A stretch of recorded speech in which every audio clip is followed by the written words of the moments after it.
This episode is brought to you by Shopify.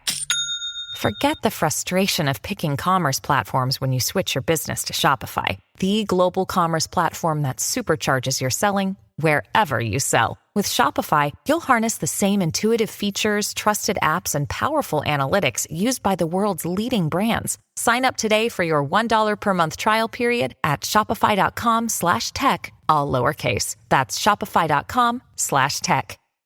When I really started saying to myself out loud, wow, this is so hard. I am really struggling right now. I love this child so much, and it is breaking my heart that this child is suffering. But I know that this child will come through it, and she or he's going to have to experience this, and I'm going to have to watch that person experience this, and this is going to be really, really hard. But this is part of the process. This is part of parenting. This is part of making a healthy, independent being.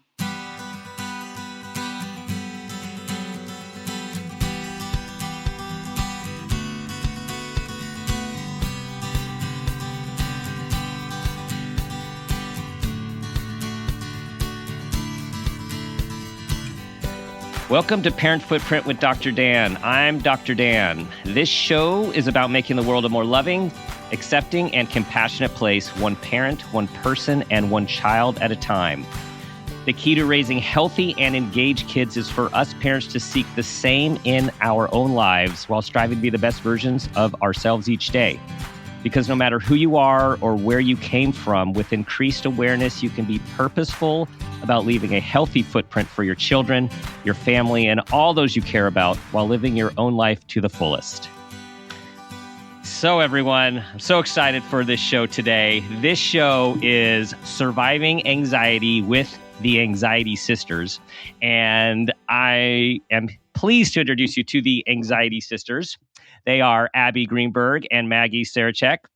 And they're also, they go by, as we will talk about, Abs and Mags, because they are so cool and so personable. They not only have walked the walk, they've huddled, heaved, hurled, sweated, palpitated, and hyperventilated their way through life, which we are going to learn about. Once they figured out how to manage their own anxiety, they began to share what they learned on their very popular podcast, The Spin Cycle, and a growing online community of more than 200,000 like-minded sufferers from 200 plus countries. Get that, 200 plus countries that Everyday Health selected as one of the top 10 anxiety blogs to follow for a stress-free life. And we are also talking about their brand new book, which I am holding right here. It's a beautiful book called The Anxiety Sisters Survival Guide, How You Can Become More Hopeful, Connected, and Happy, which we all want to do. Abbe and Maggie, welcome to the show today. Oh, thank you, Dr. Dan. We're so excited to be here. Yes, thanks. And, well, so excited. I mean, to hold your book, to read your book. And I just learned, everyone, that they actually haven't held their book yet. It's that new. And somehow people like me get a version to review it before they get to hold it. And we're going to talk all about it and what's in it. And before, we have to start the beginning. And that beginning is who you guys, your paths, which you write about in your book, like who you are and how you came together. We've each been an anxiety sister since we're little kids. Mm-hmm. We didn't know that what we were experiencing when we were little kids was anxiety. It came out in the forms of stomach aches and homesickness and separation anxiety and all kinds of other things that we were too young to understand. So, but we both feel that we've always had anxiety. But we didn't actually meet each other until college in the late 80s, where we sort of recognized each other's panicked faces as kindred souls. And that's really where our friendship began, our sisterhood began, and our journey to learn how to manage our anxiety and live well with it. Mm-hmm. Because it became pretty clear we weren't going to ever be anxiety-free. So that was where So and that's just key. Like, live well with it. Live well with anxiety. It's really important for everyone to hear that who does suffer in any way, mild, moderate, or severe. It's like how to live well with this thing called anxiety. Yes. Right. So we spent a lot of years, Malcolm Gladwell says it takes 10,000 years to become an expert. Well, we've tripled that. We spent a lot of hours, a lot of decades. Professionals. Yeah. Yes, we have the patent on anxiety. Yeah. So, yeah, we really, we did. We walked the walk and huddled and heaved and all those things because we are coming at this from the sufferer's perspective. We first and foremost consider ourselves anxiety sisters, as opposed to professionals in the field, which we are as well. Right. But that came out of our desire to heal ourselves and learn to thrive with anxiety. And so Mags and I became a sorority of two in college. Which has grown. Yes. We are now up to over 200,000. And it's really, the community aspect is so important to us because really when we started with our anxiety, that's all we had was each other. Back in the 1980s, the conversation was not as robust as it even is today. And we feel it still needs a lot of improvement, but it's so much better than it was when we were in college. I mean, people really didn't talk about anxiety or depression. We didn't have places like Active Minds and podcasts that address anxiety for kids and teenagers and adults. It just wasn't in the public conversation. So we're really grateful for how far it's come. But for us, we were each other's conversation. And gradually over a period of, 20 years, we figured it all out. But it took that long. And we figured, we should write a book so we can save some people some time. Mags, what do you remember when you guys first started to talk about this, going back just a few years? Oh, talk about anxiety or anxiety sisters? Yeah, that connection that you guys made through anxiety.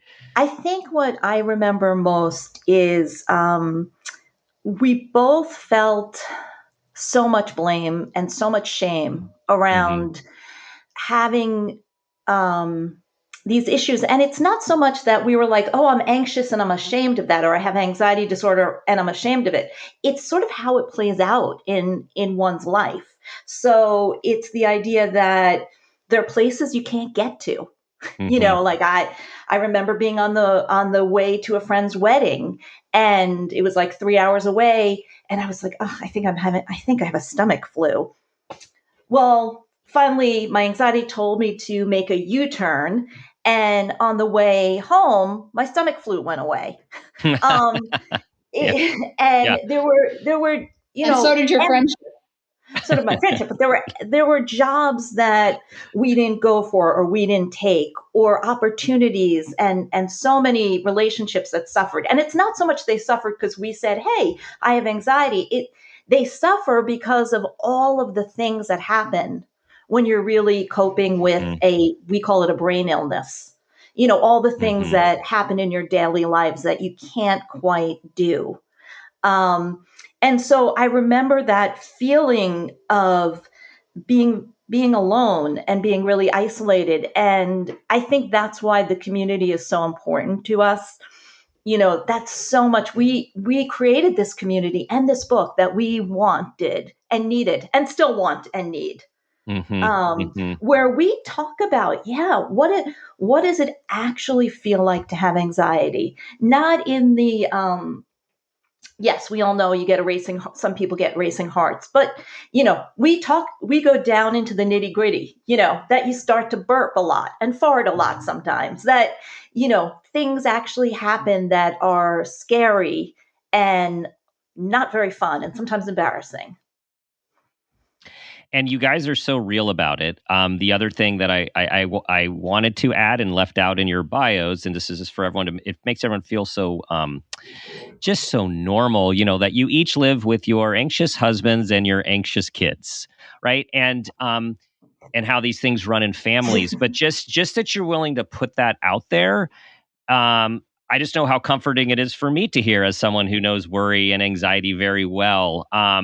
And knowing that when I started to talk about that with clients or at my talks, it's counter to our training to talk about ourselves in a way when it's supposed to be focused on the client and we're supposed to, have all the answers. And it turns out it's actually such a helpful piece of information to help the people you're consulting with, you're working with, you're talking to know, like, yeah, I'm human too. I totally get this. And I guess where I'm going with this, the long way here, is until you know what anxiety is and all of those different body feelings and sensations and thoughts, you don't know you're actually anxious. You just think it's just you and that there's something really wrong with you. Yeah, the most common comment that we get on our Facebook page, the most common quotes that we get in our nightly emails is always, wow, I didn't know that was a thing. I thought it was just me. Or I can't believe that this is anxiety, but now it makes sense. I had no idea. Yeah, I think that's the whole thing about anxiety is that, and there are many different types of anxiety, but particularly with panic, people end up in the emergency room more than once sometimes. We end up going from doctor to doctor. Abbe and I both say we ended up we had the decade of IS. We went to the therapist, the psychiatrist, the neurologist, the cardiologist, any kind of the past life regressionists at times. Anyone who we thought could help us, because it's very hard to believe what anxiety does to our bodies. It's very hard to believe that we get a rash. It's anxiety. We feel like we have the stomach flu. It's anxiety. Our hands are shaking or they're numb. It's very hard to believe all the things it can do to us and to our bodies. So, a lot of times people do say to us, "Oh my God, that's it. It's anxiety. That's why I have this," and no one can figure out what's going on with me. Yeah, and it seems, in my experience as well, doing this work, just helping people understand what it is, what it looks like, where it comes from. Absolutely. I always say that's like 50% of it right there, just to have, right? Like, oh, this is what it is. And then you can start getting to work about like, what do you do with it? What do you do about it? We really consider our mission to normalize the experience of anxiety. We want people to say, "Oh, it's okay if I feel that way. It's anxiety. I know about that now." In other words, we want it to be. I mean, we want the humanity of it to be front and center, because every human being has experienced anxiety at some point. Right now, there's some of us who are lucky enough to have it interfere with our lives, and then it becomes a disorder. But the point is that the feeling of anxiety, that sensation and that emotion is an entirely human thing. So Mags and I consider it our job to normalize it, because what we can name, we can tame. What we can talk about, and especially with children. Children with anxiety, it's a tricky one because kids don't have the vocabulary to know what's happening to them. So Mags and I really try to help people understand ways that they can help their kids understand that, that their tummy ache may be that they might be feeling anxious about going to school today. In other words, ways to talk to children depending on their age. So that's what we're about is naming it, talking about what it is, telling the truth, real world stuff. And so let's name it, and let's talk about, you guys spend a fair amount of time in a very user-friendly way, like your whole book is user-friendly, about describing the different types of anxieties. And I got the sense where we're similar is there's this conflictual relationship with labels and diagnoses, right? So let's talk about the utility of it, and also like how it doesn't define us or pathologize us. What's that balance? Right. Well, I'm also a social worker. I also have a master's degree in social work, and so I've always struggled with labels in the sense that they do pathologize. They do pathologize some things, and they do. They are often based on this like sort of dominant culture's idea of what's right and wrong. And we give an example in the book of someone from the Haitian community, a doctor, talking to us about this. And I worked with a very international group of students when I was a counselor in a high school. And, so she gave us the example of someone saying, well, I'm nervous because this woman put a spell on someone I know and they died. Mm. And, that's the type of thing that's very easy to pathologize. Right. If you don't understand a culture. And so labels do that, and they also sort of separate us in a lot of ways. They separate the pieces of our personality, like, we're all a lot of different things at different times, right? So we definitely struggle with labels. And the thing is that in part, they're helpful to get the treatment you need, Right. for insurance. Right. But in part, they're also helpful to zero in on what is the thing that is most disrupting your life right now. Mm-hmm. Mm-hmm. Like Abbe, gives an example that she struggles with OCD, and she needed that diagnosis to be able to get the right treatment. It wasn't just an anxiety or depression treatment. She needed the OCD treatment. It took a while to get that diagnosis, but then treatment could come from that. Yes. So at its best, labels help us get treatment that we need. And at its worst, as they pathologize us, make us feel less than, and make us feel that there's something wrong with us. And you guys spend a lot of time it's like, this is part of being human. And some of us, and not only some of us, but the statistics that you guys quote, like about 1/3 of people will experience an anxiety disorder, 1 out of 3 in their lifetime, at least one, let alone several or continual. And that women are twice as likely to be diagnosed with an anxiety disorder as men, which I didn't think was that high. That's really high. Yeah. Well, there's a couple of philosophies or a couple of ideas being floated around in the scientific community as to why, we quote the cultural reasons why, but there is this thought out there that sort of estrogen has some kind of effect on serotonin, and that may be why, in terms of science, that may be one of the reasons. But also culturally, I think women are put in a position of carrying a lot more blame and shame. Mm-hmm. Mm-hmm. And we really believe that that's the root of the problem. When we talk about living anxiously happy, what we mean is you can live happily with anxiety, but you can't with blame and shame. So we're all about getting rid of the blame and the shame. And that's one of our problems with labels, is that they can often carry with them some blame and shame. Well, and then you're also working your way towards part of your secret sauce, right? Yes. So let's talk about the secret sauce of living happily with anxiety. Well, the first ingredient is always acceptance. That it's a journey to accept that it was a journey for us to accept that what we were feeling was anxiety. And I think it's a journey for a lot of people to know this is anxiety. And I find it so helpful for myself to be able to sort of say, oh, this is what my brain is doing. It's actually doing this thing from evolution, and it's trying to protect me, right? It was trying to stop me from being eaten by a saber-toothed tiger. And it's it's putting me into fight or flight, but it's doing it in the grocery store.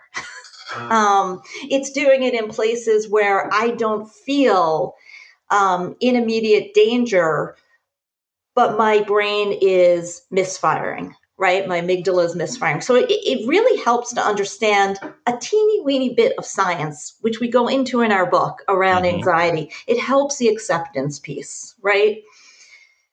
That is like the primary piece. And then can I interrupt you for a second, Mag? Sure. When we do workshops, and which we haven't been doing during the pandemic, but before the pandemic, when we would travel around and do workshops, we always had everybody sign a contract that said, I have anxiety, but this is a disorder. It's not a decision. If I have anxiety, it means that I'm going to experience anxieties. Therefore, in other words, we had a whole acceptance contract, because that's the first step. You have to say, all right, this is part of me. Yep. Just like I have red hair and freckles and anxiety. This is part of that. Right. And then we sort of can move on to the idea of agency. And that's really our idea that We can say in small and big ways, we can take charge of our anxiety, and we can say, you know what? Okay, I have anxiety, and you can come along with me, anxiety, but you can't drive. You can't decide where I'm going, but you can come along with me because you're here, and I can deal with you. I can quiet you down a little bit. And then we have our community, which is really about the idea that, we can't do this all by ourselves. We need support in one way or another. People need other people desperately, right? Yes. We say a lone monkey, they say a lone monkey is a dead monkey, because we all need connection, whether that's to another person or to our pets or to, an online support community or through intimate relationships. We need a lot of different kinds of connection.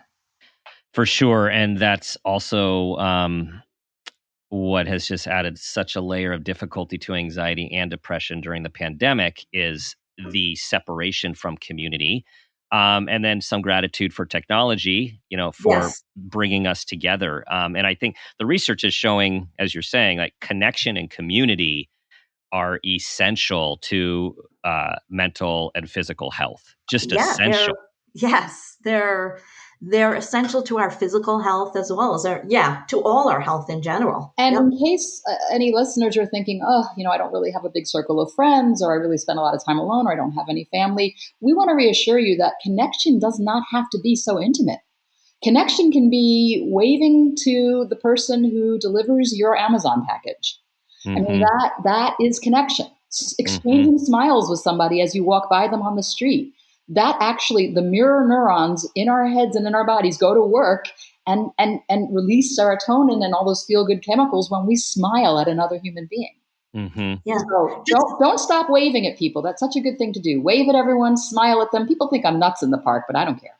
Yeah, well, and even with there's this big debate, which we don't need to get into right now, about masks and the impact of masks on kids.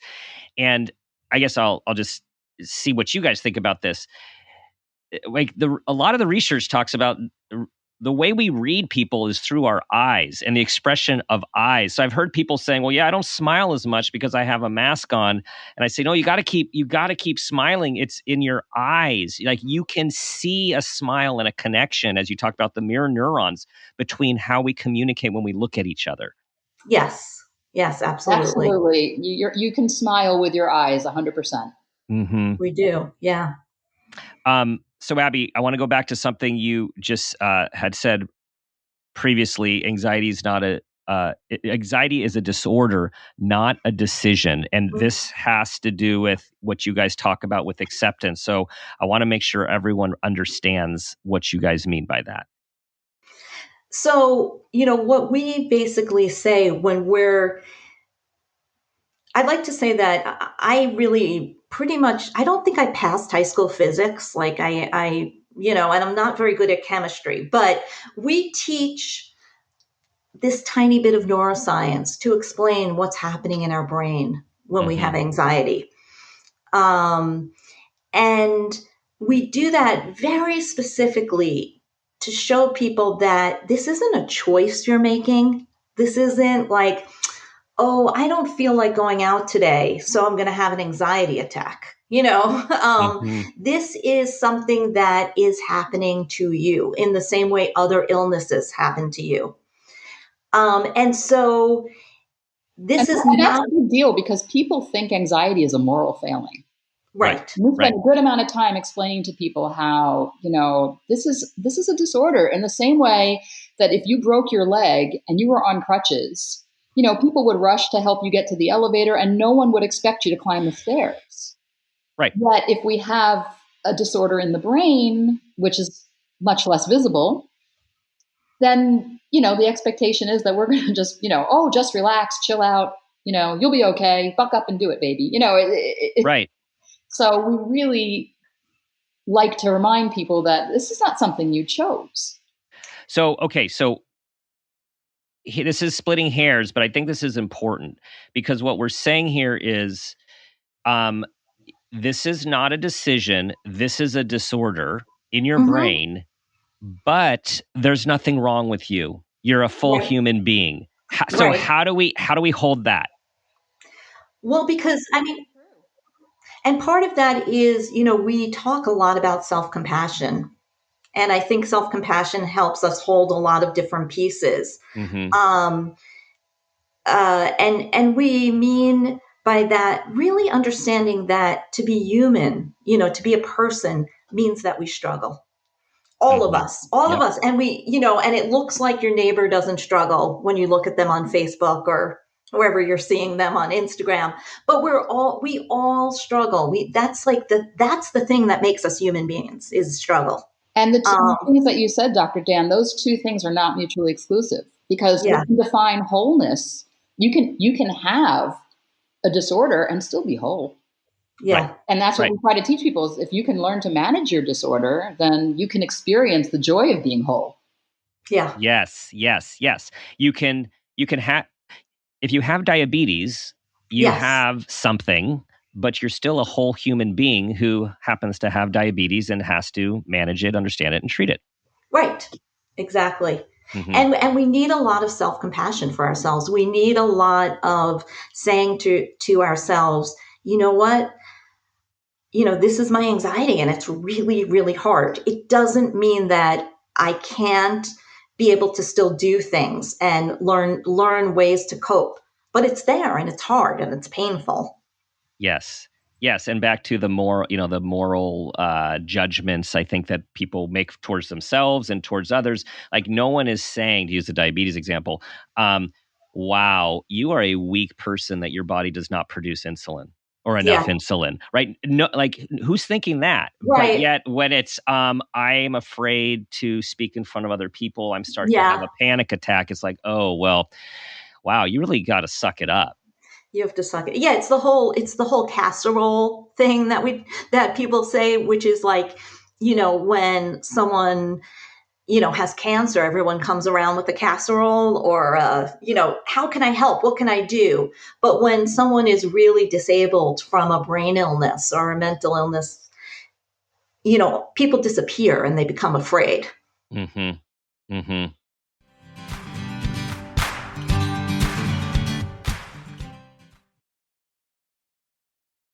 Introducing Le Sel de Say, the new fragrance for men by Issey Miyake. A tribute to today's masculinity that gives men the desire to live intensely. A fragrance inspired by salt, an essential element of nature. An incisive freshness with a bold blend of woody and marine notes. Awaken your senses. Le Sel de Say by Issey Miyake. Available at Macy's.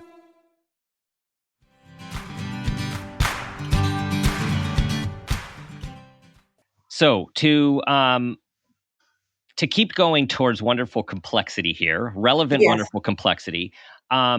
So, a premise of this, the idea of our conversation, our show is about, the way to raise these healthy and engaged kids is for us parents to work on ourselves, like increase our own health. In this case, anxiety would be a piece of it. And then there's that. And then there's the interplay when we have anxious kids. Oh, yes. And so let's talk about that, because there's a lot to unwind with that very common situation. Yes. It's contagious. It is. Anxiety is contagious. Get it for the kids. Yes, exactly. Yes. The kids give it to us. Yeah. Yes, exactly. Yeah. I think part of it is, I know I struggle with this as a parent, but part of it is not merging the anxiety. It's very easy to merge our anxiety and our children's anxiety. So when our child is showing symptoms of anxiety, it makes us very anxious as parents. I mean, it's very anxiety provoking for us. And so that's part of the reason we talk a lot about being able to take that minute, either sometimes it's through breath, sometimes it's through taking a walk, sometimes it's through meditation, to take that minute and sort of separate what is happening for ourselves and what's happening for our child, that's like a very key step, or else we go into fight or flight with them. Which is not helpful for them Anybody. or ourselves. Right, No, right. or them. Yeah. And another thing we really think is important, and we talked a little bit about this before, is helping kids name what they're feeling, Mm-hmm. giving kids the vocabulary to understand what might be going on in a way that doesn't make them feel like they're wrong or bad or have done something wrong. In other words, you can teach kids very early on that, hey, it's okay to have anxiety. A lot of human beings experience anxiety about going to school or getting up in front of their peers or, any number of things. In other words, I think that if anyone had told me that when I was a kid, it just would have helped so much, because I really had so much anxiety as a child, and I really was sure it was because something was wrong with me. Yeah. Yeah. And a lot of the compulsions that I developed in my obsessive compulsive disorder were all about sort of hiding all the areas where I felt like I was less than. So I think that it's really important for all kids, teenagers, and even pre-adults, right? Those, because your brain doesn't really fully form until you're at least 25. So we span childhood out a bit, but it's really important to have a way to talk about what you're feeling, not as something that's pathological or blameworthy or a failure, but as part of being human. And what can we do to stay in the driver's seat? How can we talk to ourselves so that we stay in charge and we don't let our anxiety take over? If you're talking to a 3-year-old, it could be you're talking about Bossy Bob. It can be the name of the anxiety. In other words, you adjust your conversation for the age of the child. But I really think it's important for kids to be able to understand what they're feeling and have a way to talk about it. Absolutely, that vocabulary. And then you can give them tools once you're both calm enough. Like I remember several years ago, one of my kids was having a homework frustration, day, night. And I took out the bubbles and I said, you know what? I hear how frustrated you are. Sometimes when I do breathing and bubbles help me do that, sometimes when I breathe in and out and bubbles help me do that, it helps calm down my system. And it gives us a break and we can have some fun for a few minutes, then we'll go back. So there's a lot of techniques that you can use depending on the age of your kids, just to start to show them how to regulate themselves a little bit. Right. But as Maggie said, just like in an airplane, you're supposed to put the oxygen mask over your own nose and mouth first and then help your child. You have to first make sure that you're in a non-fight or flight place. You have to be in the sympathetic mode so you can then be helpful to your kid. And that is so key and so hard. And right. And so for everyone listening, we want to help our kids. We want our kids to be happy. We don't want them to feel pain. We don't want them to struggle, especially go through some of the struggles that we might have gone through. And so there's this seems like biological drive that goes from, helping with survival, but going towards all of the emotional well-being. And key to this is that awareness of, do I have anxiety, or do I get anxious in these moments? Big A, little a, anxiety disorder, big A, or I experience anxiety, of course, being human and being a parent.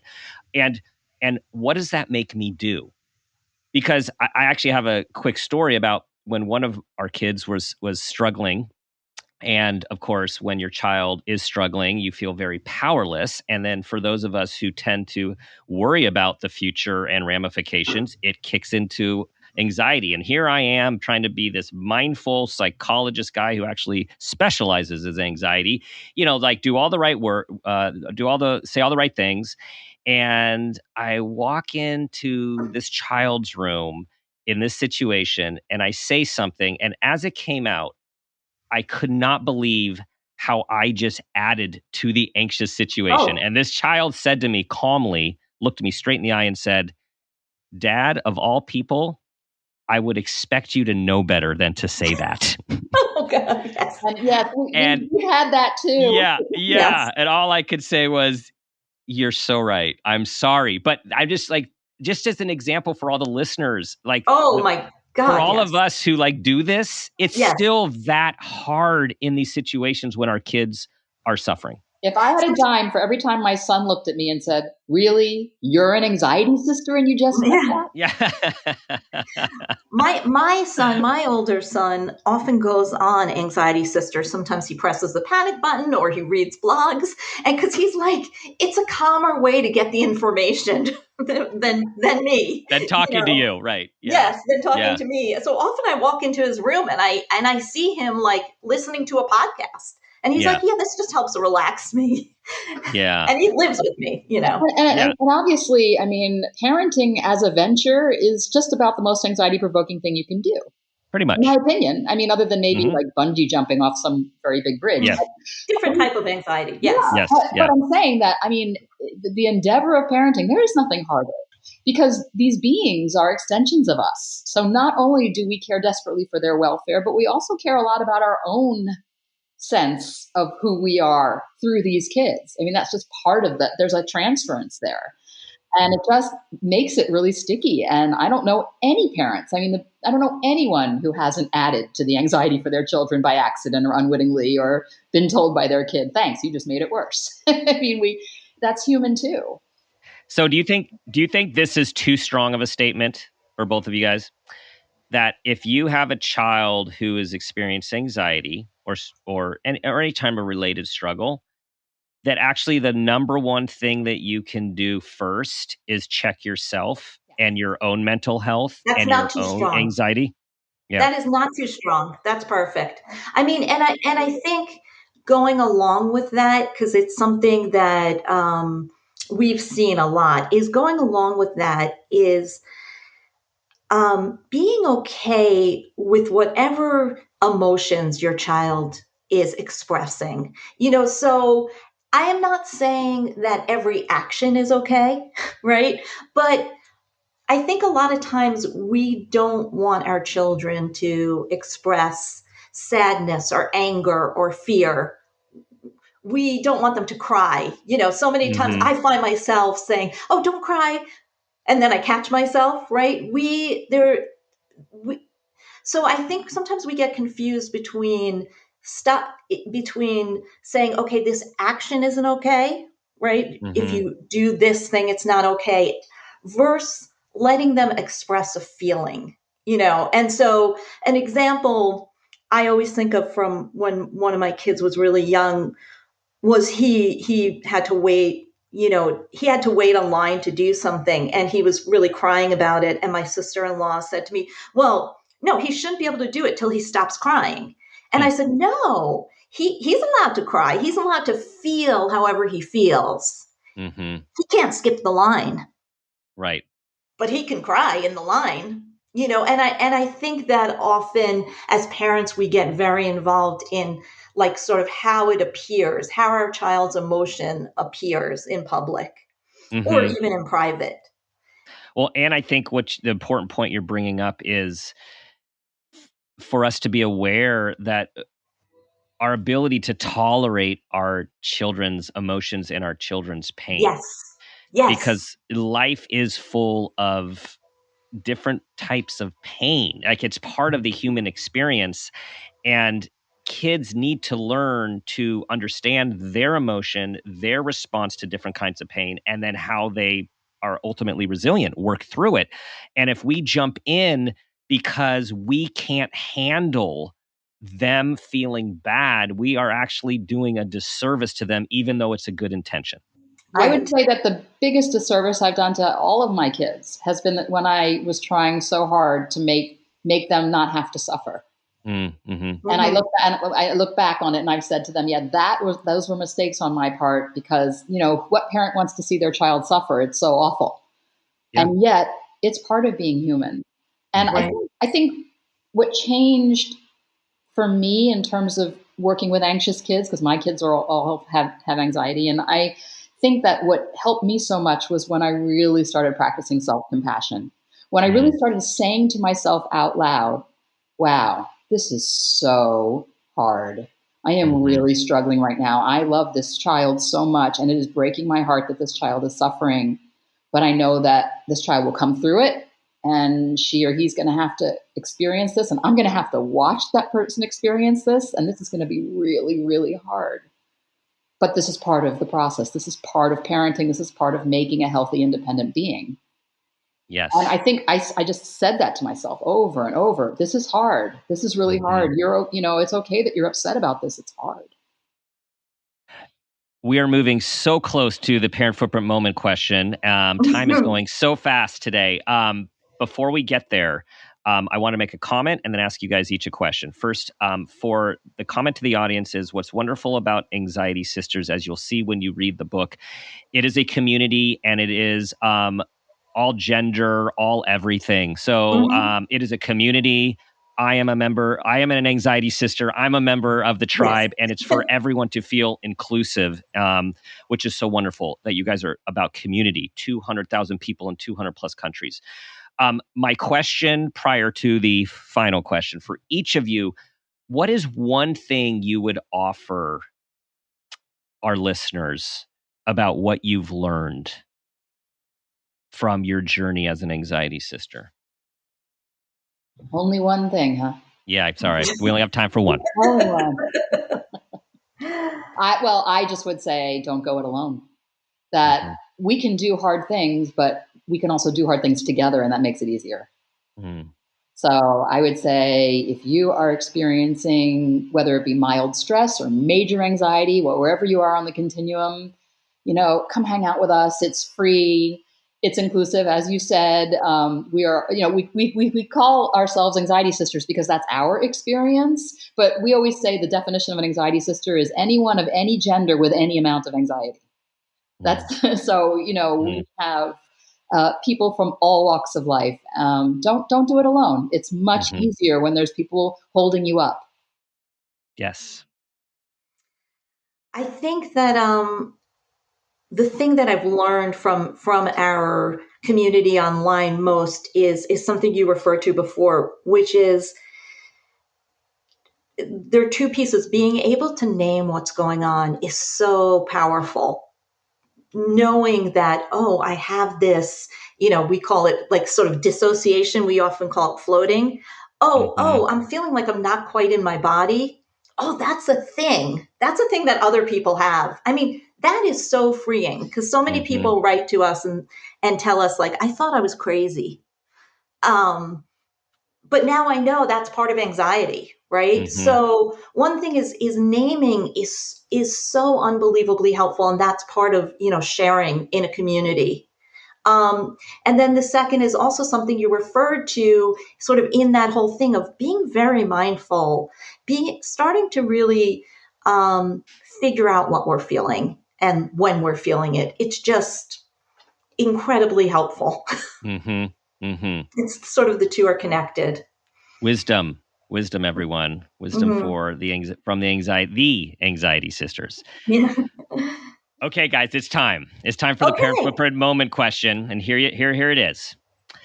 Tell us about a time that you became aware of yourself as an individual or as a parent, and that new awareness had a positive impact on yourself, your kids, and those you care about.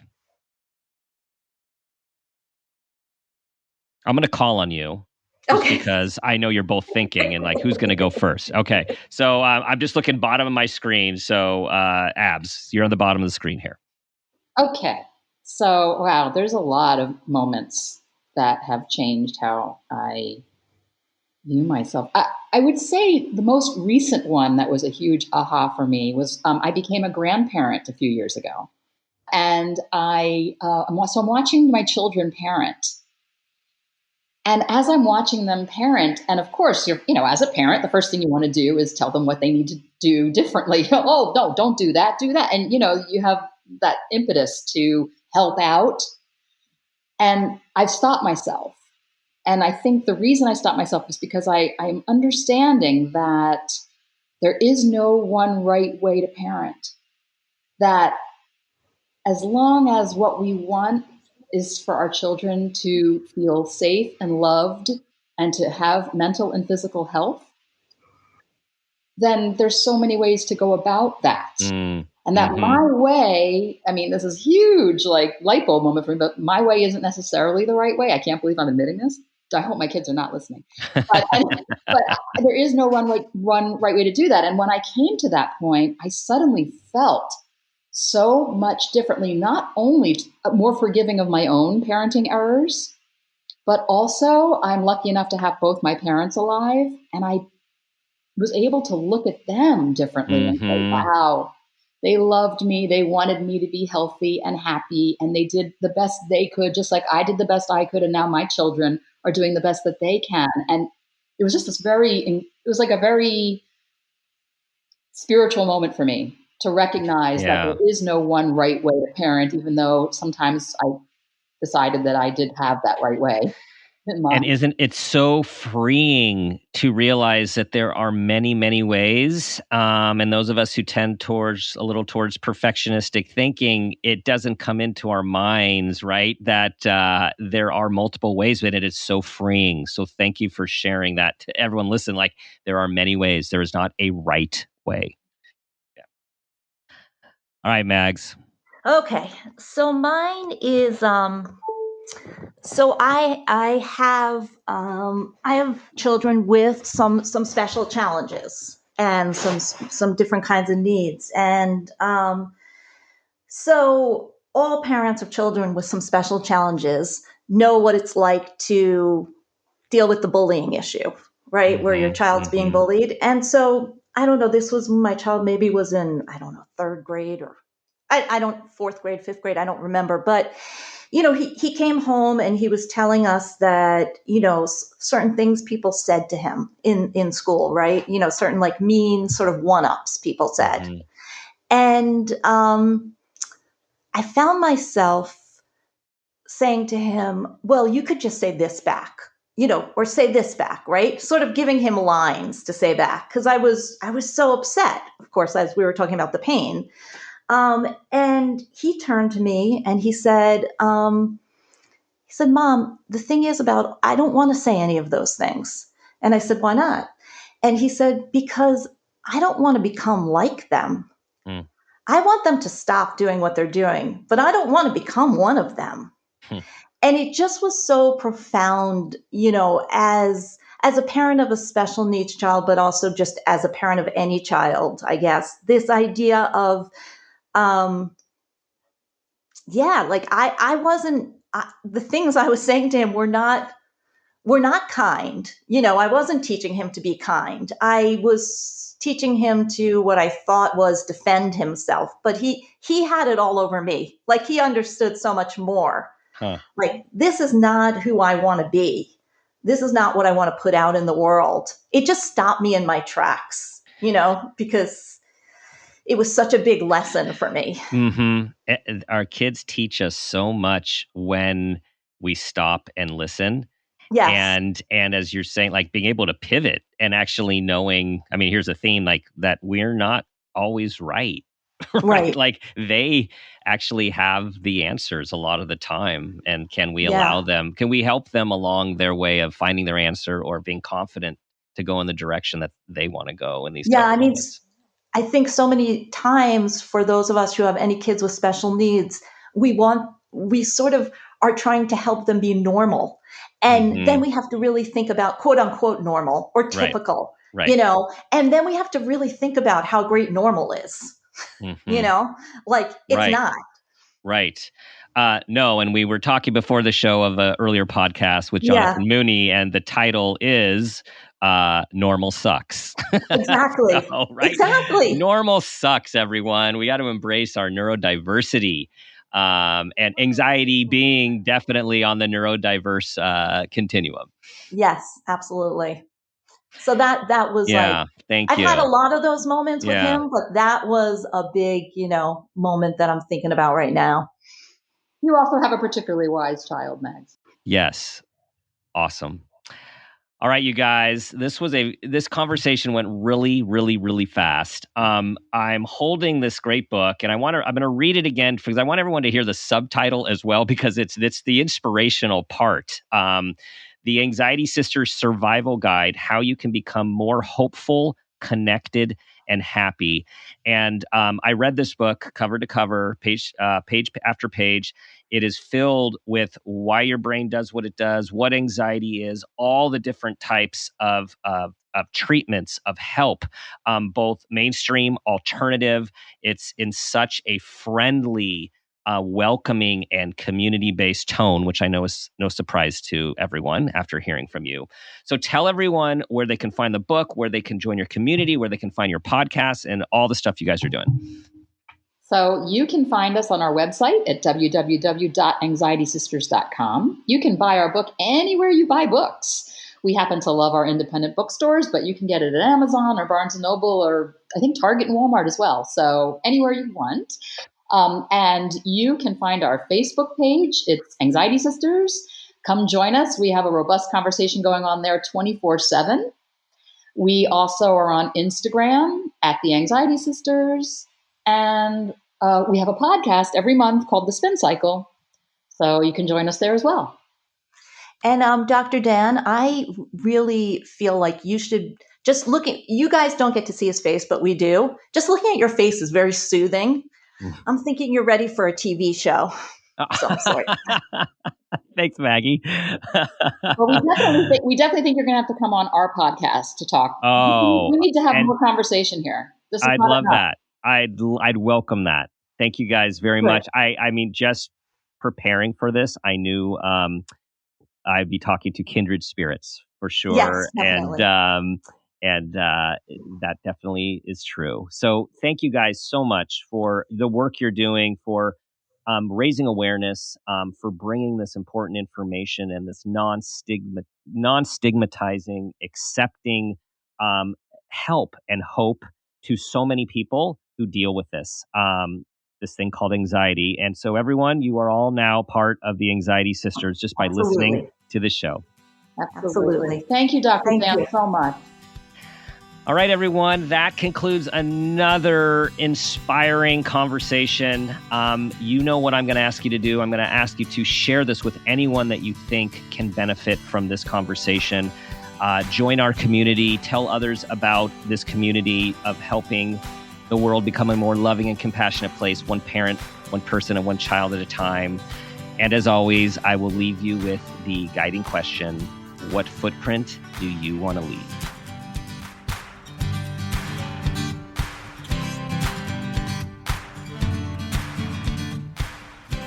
This has been a Peters and Rossi production.